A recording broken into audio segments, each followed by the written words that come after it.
Olá pessoal, na aula de hoje a gente vai conversar um pouco sobre alguns outros efeitos aí de uma maneira bem descritiva, né, de terceira ordem, tá bom? Diferentes dos que a gente deu ênfase nas aulas passadas aqui desse curso. Bom, então vamos lá. Sempre que a gente tem não linearidades de terceira ordem, conforme a gente já conversou também em aulas passadas, né, trata-se então de um processo que a gente chama de four-wave mixing, tá bom? Ou mistura de quatro ondas. Entre esses processos, né, como a gente já viu nas aulas passadas, a gente já conversou um pouco sobre geração de terceiro harmônico, falamos sobre o índice de refração não linear, a automodulação de fase, automodulação transversal de fase, assim por diante. Na aula de hoje, eu vou conversar com vocês a respeito de outros efeitos, como por exemplo, a geração do terceiro harmônico não colinear, grades induzidas e a conjugação de fase. Bom, pessoal, então vamos lá. O que é a geração de terceiro harmônico não colinear? Bom, então no final das contas, a gente pode aqui ter dois diferentes feixes de entrada, tá bom? Feixes de entrada que tem dois diferentes comprimentos de onda ou duas diferentes frequências, ômega 1 e ômega 2, tá? Representados aqui pelo feixe vermelho e pelo feixe laranjado.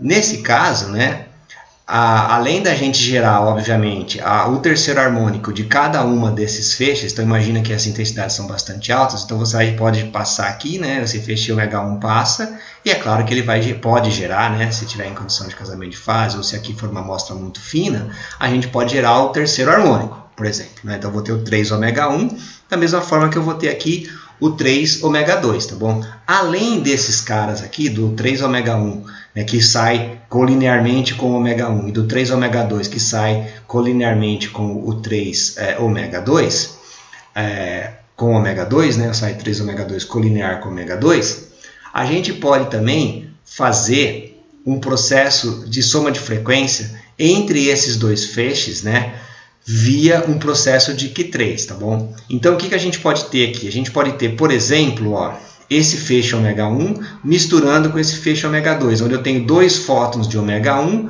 mais um fóton de ômega 2, gerando esse sinal 1 que eu estou chamando aqui, né, roxinho, que é 2 ômega 1 mais ômega 2. E analogamente, a gente pode ter um sinal 2 aqui, que a gente chama ele do quê? A gente chama ele, que estaria na frequência, né, que eu chamo aqui de sinal 2, que estaria na frequência 2 ômega 2 mais ômega 1. Então, seria a soma de dois fótons da frequência ômega 2 mais um fóton da frequência ômega 1. Tá bom?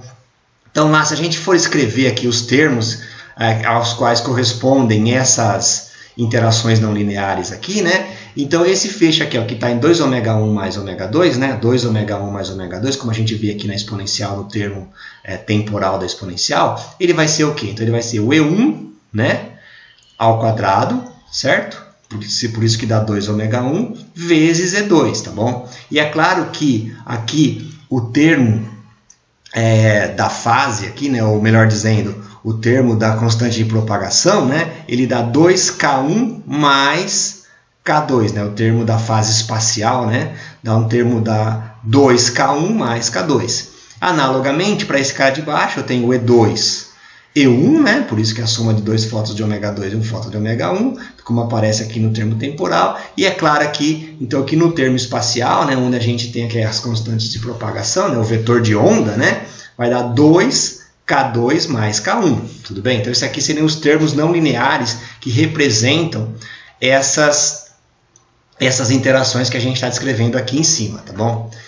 Essa geração que eu falei aqui, a gente seria uma geração de terceiro harmônico não colinear, porque obviamente, né, ela não está na mesma linha, né, não é do que estaria o 3 ômega 1, né, devido aqui ao termo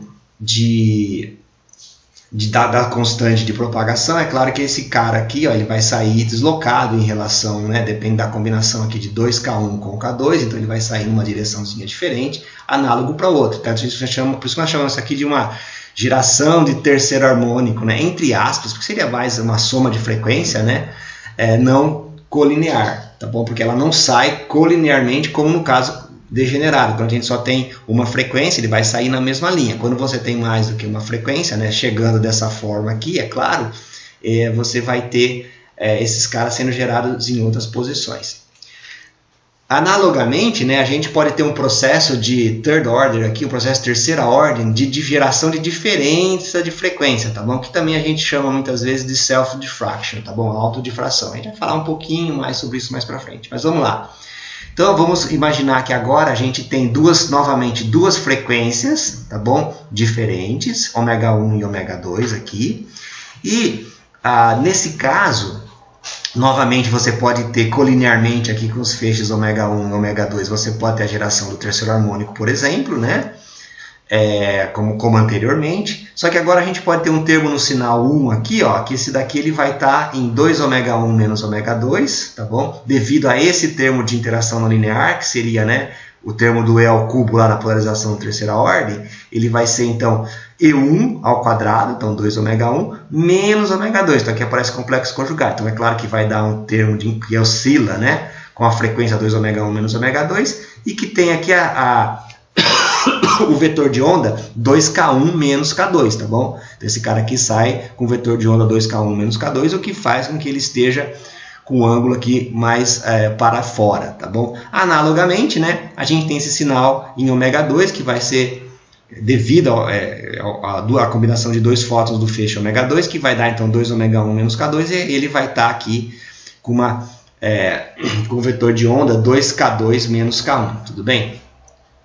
Bom, essas aqui então seriam os processos que a gente tem, que a gente chama, né, esse processo anterior, né, e esse processo aqui seriam os processos que são processos então não degenerados de terceira ordem, que podem levar à soma das frequências, né, então você gera luz com maior energia de fóton, né, e aqui você gera luz com menor energia do fóton, tá bom? Então 2ω1 menos ω2, aqui você tem a soma de frequência, aqui você tem a diferença de frequência mais por um processo de Q3, tá bom? A gente já conversou lá atrás sobre soma de frequência e diferença de frequência por processos de Q2.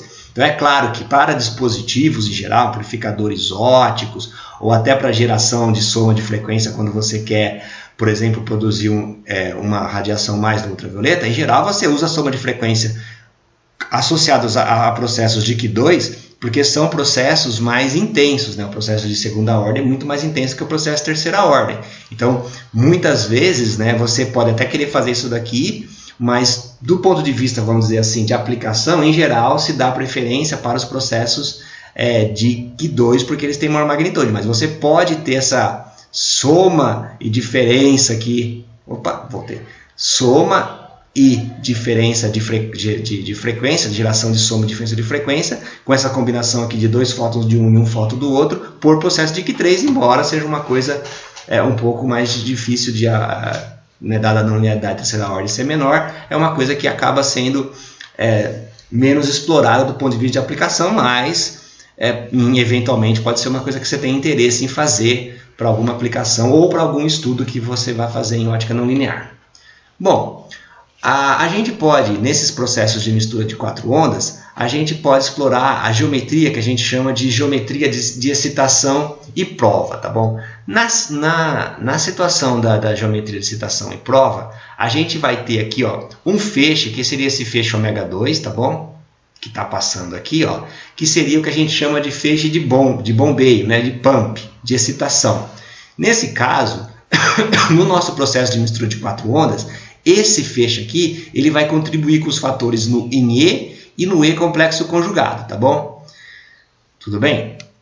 Então é claro que por conta disso, né, esse cara aqui, como ele vai entrar aqui na nossa conta com o E e o E complexo conjugado, né, no nosso termo não linear. Então se você olhar lá para o E ao cubo, isso daqui vai dar o quê? Vai dar módulo do E2 ao quadrado, né, proporcional à intensidade do E2. E por conta disso, é claro que ele vai aí envolver, né, os vetores K positivos e negativos, né? Então vai ter um K e um menos K associado com esse termo que vai aqui com o E e o E complexo conjugado. Isso aqui é o nosso feixe de excitação, tudo bem? E aí a gente tem um segundo feixe, que é o feixe que a gente vai chamar aqui de feixe de sinal. Então quem que é o meu processo de mistura de quatro ondas aqui então? É o E1, certo? E esse E2 que contribui com os dois fatores, E2 e E2 complexo conjugado, tudo bem? Então veja só, Esse processo acaba sendo automaticamente de fase casada. Por quê? Porque olha só, eu tenho ômega 1, que é o feixe que eu estou chamando aqui de prova, né, ou feixe do sinal. E aí eu tenho o feixe ômega 2, como ele está no whey, no E complexo conjugado, ele tem o menos ômega 2 mais ômega 2. Então é claro que esse cara corta com esse, corta com esse. Então o meu sinal não linear ele vai estar na mesma frequência desse nosso feixe de prova que eu estou jogando aqui no sistema.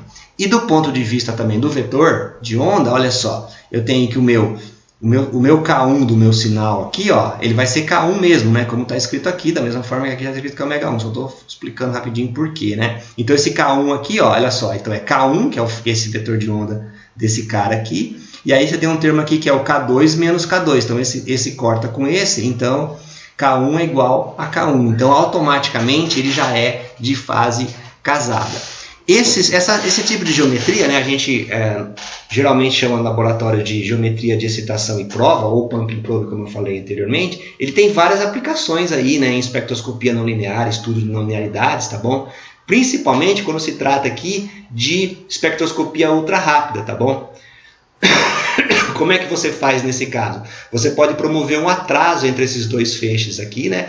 Então você joga o feixe de excitação, ele excita é como se ele excitasse uma não linearidade no material que depende da sua intensidade, e aí você vem com um segundo feixe aqui atrasado em relação ao primeiro. Então, variando a distância, né, o percurso que cada um dos feixes percorre, a gente vai ter aqui um diferente atraso de tempo entre esses dois materiais. Então você pode determinar, por exemplo, qual é o tempo do processo não linear, né? Só quando esses dois estão, se você atrasa, sei lá poucos femtosegundos aqui, você já vê que o efeito no feixe do sinal ele desaparece, né?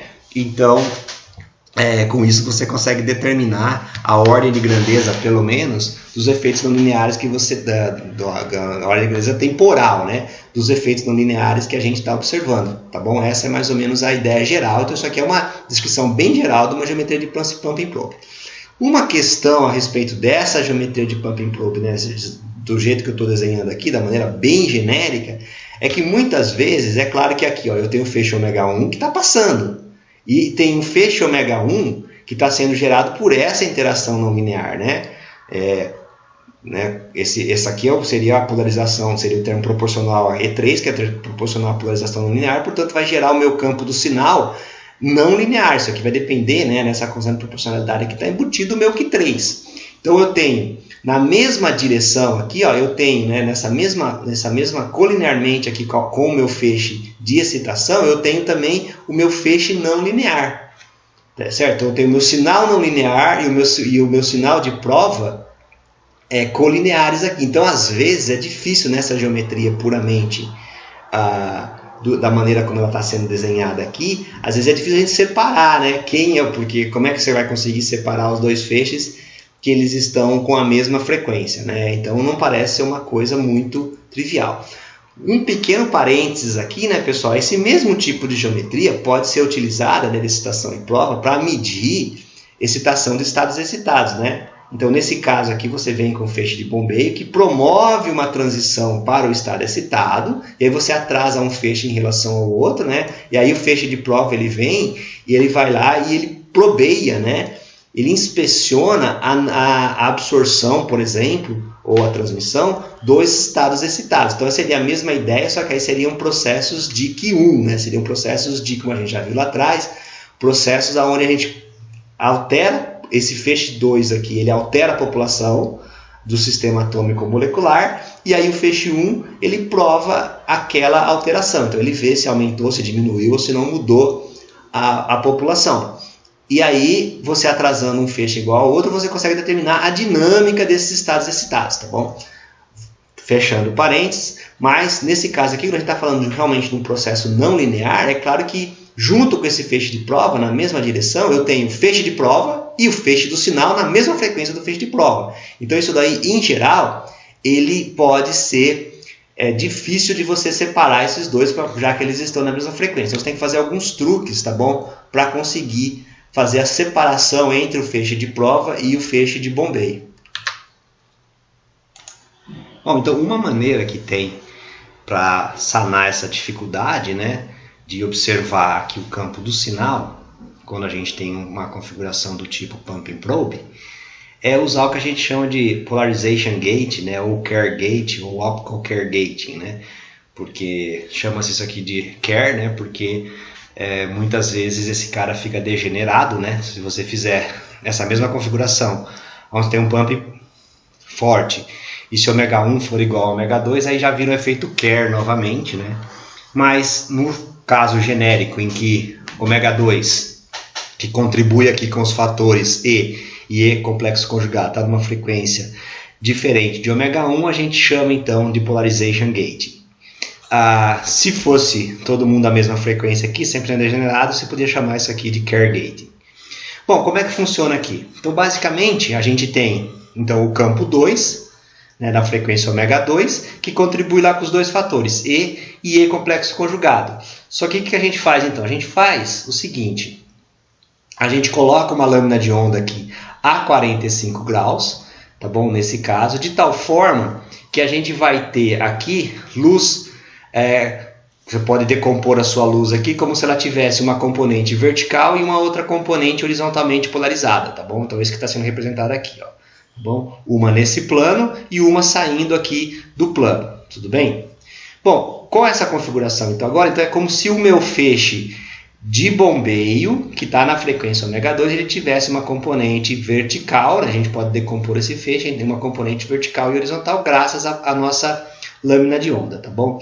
Então isso vai fazer com que o nosso feixe do sinal aqui, ó, que vai sair, então você joga o feixe E2 aqui, ômega 1, né, que é o feixe de prova, tá bom? Com uma polarização saindo aqui, tá bom?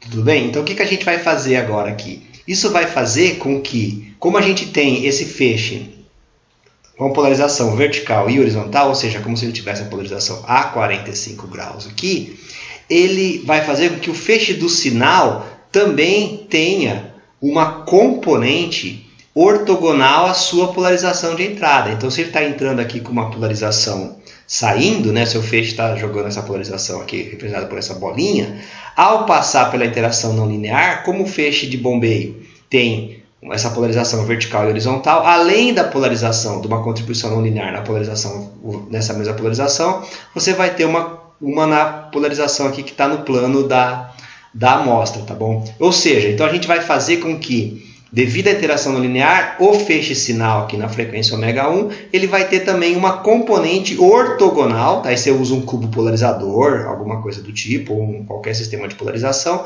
para eliminar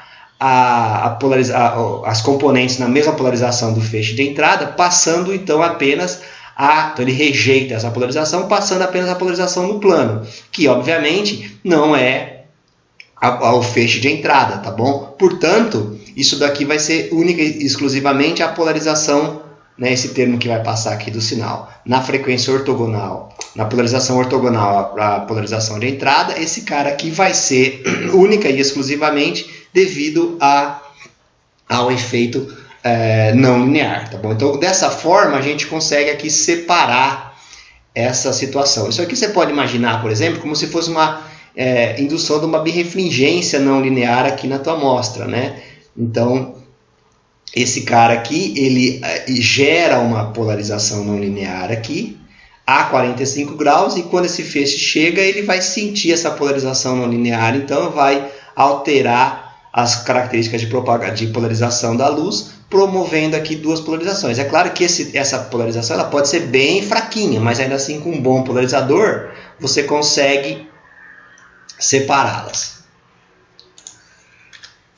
Bom, então como a gente falou antes, só para deixar agora aqui meio que de uma maneira formal, né? Se o E1 está polarizado horizontalmente, né? Lembrando que E1, né, pessoal, é o ômega 1, que é o meu feixe de prova. Então, se o meu E1 está polarizado horizontalmente, então o sinal vai estar polarizado verticalmente, tá bom? Então, se esse daqui é horizontal, o meu sinal que está passando aqui é vertical, é isso que eu estou escrevendo aqui.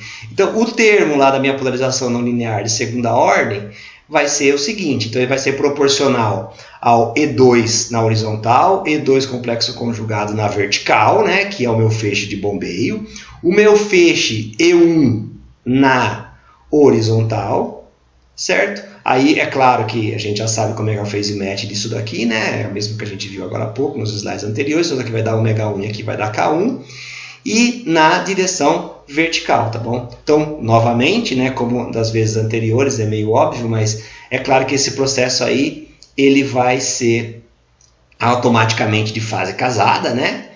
E esse processo aí, também, ele é muitas vezes denominado aí de espectroscopia de polarização, tá bom? E ele é bastante usado aí em espectroscopia ultra rápida. Bom, muitos desses processos não lineares, né, que a gente está conversando aqui nessa aula, porque eu estou fazendo essa passada rápida, eles podem ser entendidos como se fossem grades induzidas no materiais devido às não linearidades ópticas, tá bom? Então, qual que é a ideia fundamental? Eu tenho dois feixes aqui, esse em amarelo, que tem o vetor de onda K1, né? E um feixe aqui marcado em azulzinho que tem um vetor de onda K2. Então é claro que eles vão se cruzar em alguma região do espaço aqui onde nós teríamos o nosso material. Desculpem, pessoal.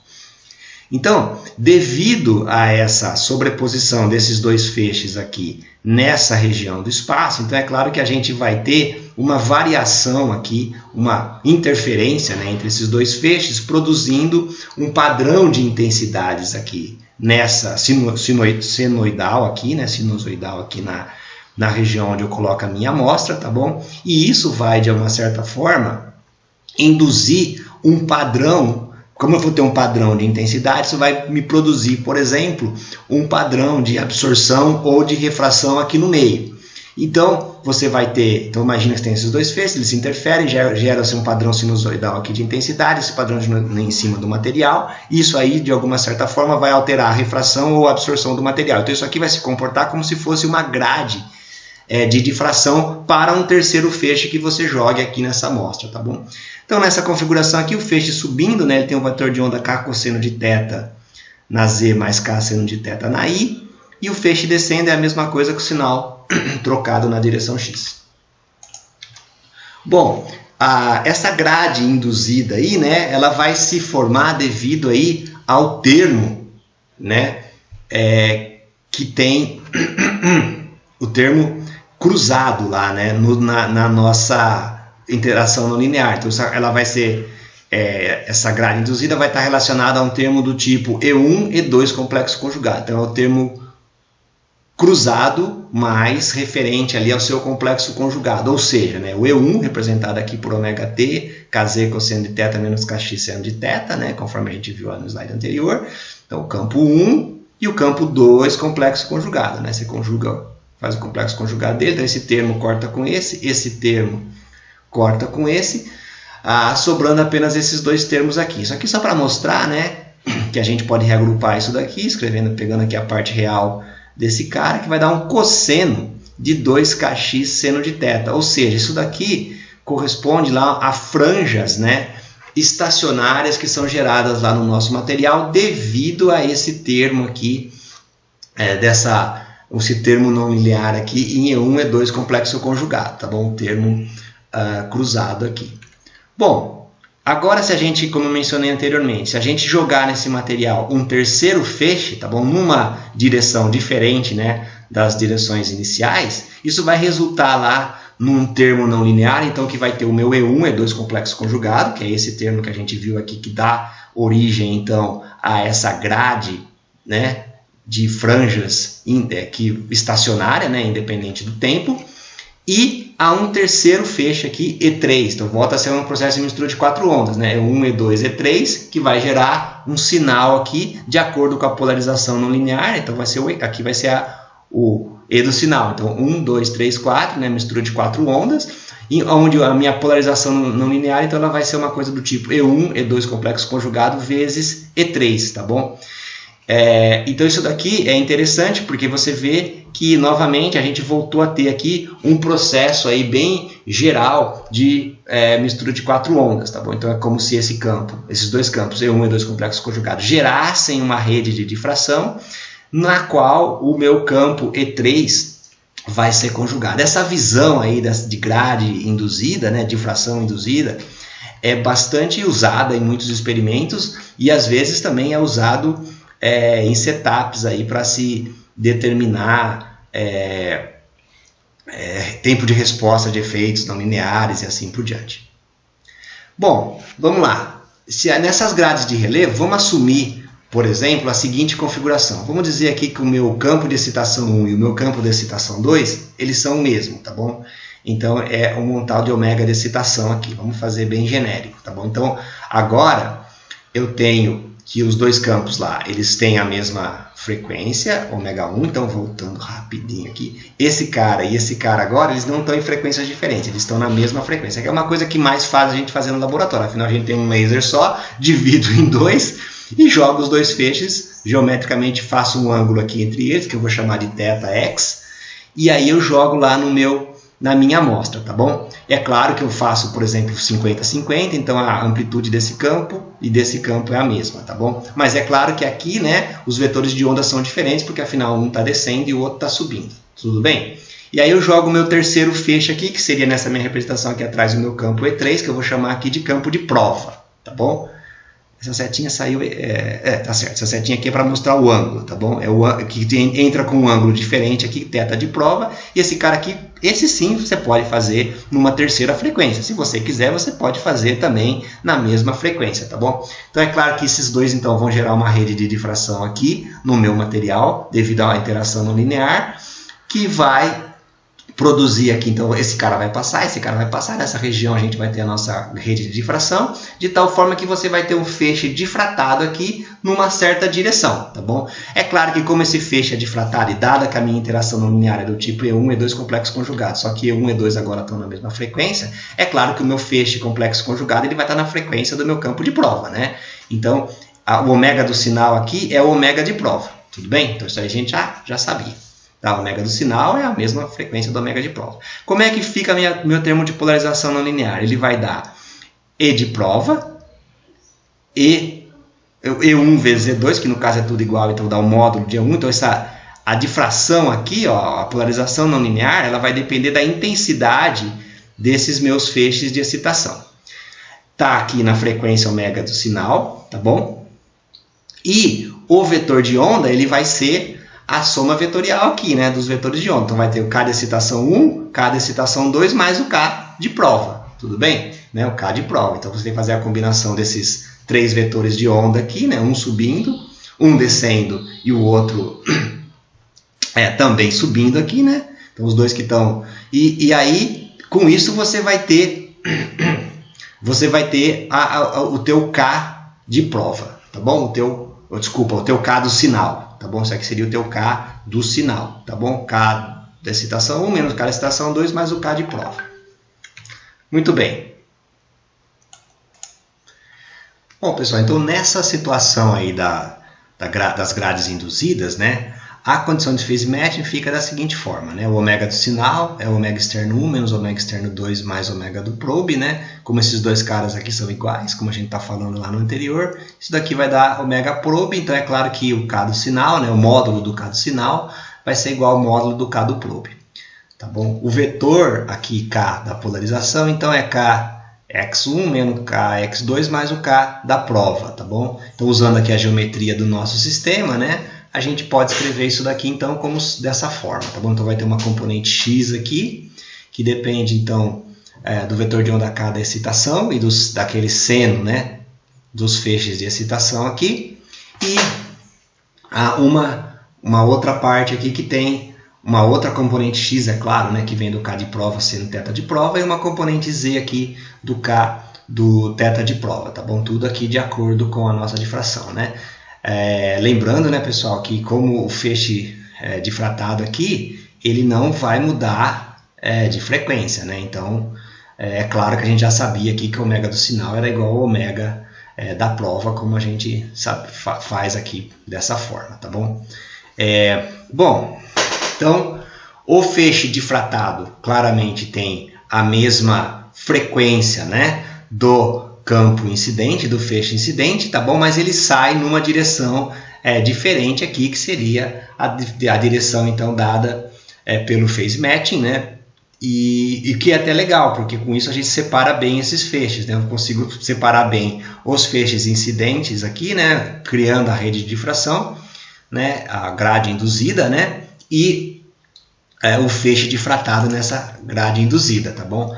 Bom, como é que a gente então determina essa condição de phase matching, né? A gente faz lá que o nosso cada sinal, cada polarização, como a gente já fez várias vezes, né? O cada polarização a gente escreve dessa forma, o cada sinal dessa forma, né, lá dos slides anteriores, né? Se a gente olhar aqui, por exemplo, para a componente Z, né, do vetor K de polarização e do cada sinal, a gente iguala então, né, essas duas componentes Z aí, né? E aí a gente tem que o K de prova cosseno θ do sinal na direção Z é K de prova cosseno do θ de prova na direção Z, tá bom?